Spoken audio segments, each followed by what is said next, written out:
हा सण आहे, या सणामध्ये मग मी काहीतरी केलं पाहिजे, कारण मला उद्या निवडणूक लढवायची. मग काय करतो मी? मोफत एसट्या. कारण का सगळा माझा चाकरमानी आहे, कोकणी बांधव आहेत, माता भगिनी आहेत, ते इकडे सगळं झाल्यानंतर कोकणामध्ये जाणार. मग एसट्या जास्त एसट्या सोडा, त्या सोडल्याच पाहिजेत, पण फुकट एसट्या करायच्या. फुकट एसट्या ठीक आहे, आनंदाची गोष्ट आहे, पण जाता जाता जे काही खड्डे खाच खळगे आहेत, म्हणजे फुकट मोफत प्रवास, तुमची हाडं खिळखिळी करून देण्याची मी मोफत सोय करून देतोय, जा. मग त्या रस्त्यावरती जे खड्डे पडलेत, मागे एकदा गडकरी बोलले होते की असा रस्ता होईल की 200 वर्ष खड्डे पडणार नाहीत, पण पुढची लाईन अशी होती की पण 500 वर्षात रस्ताच होणार नाही.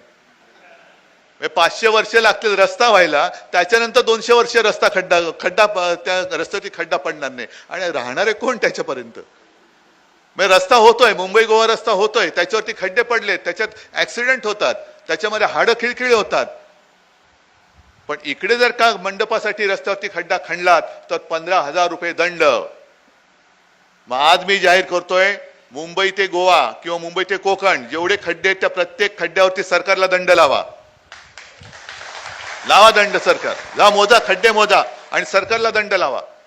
पण ते रस्ते जोपर्यंत बुजवत नाहीत तोपर्यंत आम्ही गणेशोत्सव मंडपासाठी खणलेल्या खड्ड्याचा 1 पैसा सुद्धा दंड भरणार नाही, हे मी आज जाहीर करतोय.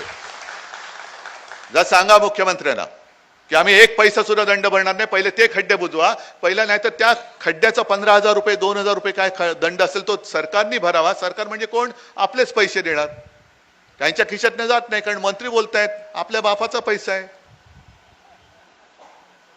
अरे तुमचा बाप जनता आहे, त्या जनतेचा पैसा आहे, त्या जनतेचा पैसा आहे, तो असं तुम्ही वाटेल तसं लुटाल आणि पुन्हा उद्या उत्सवावरती आमच्याच उत्सवावरती बंधनं आणाल तर आम्ही सहन करणार नाही, आम्ही ती तोडून टाकू. हे मी आज जाहीर करतोय. काय करायचं ते करा.